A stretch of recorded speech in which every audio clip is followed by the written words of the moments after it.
Hey everyone, it's Sarah with Courageous Color, and today I want to show you how to make pink two different ways. So first we'll make a standard pink, and then around the 1 minute mark we'll make a baby pink. So I'm going to start with 3 equal parts of white and go ahead and add 1 equal part of red. Now when you're mixing, you don't have to spread the paint out like I'm doing on the plate. I'm just doing this for the video. You could just pour the paint right on top of each other or all into a bowl or a container or like a squishy bag. Any of those things will work. But I like to show you out on the plate so you can see how to kind of incorporate it all and mix it all together and how each part is going to be equal like that. So this is coming together really, really nicely.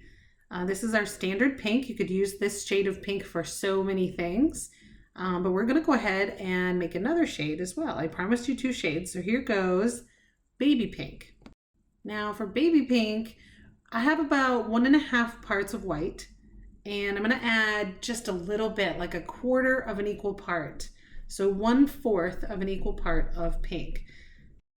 Now, if you don't have pink yet and you have red, you would just add a tiny little drop of red into a lot of white. So I would say like 2 equal parts of white and then like a drop of red to get this baby pink color.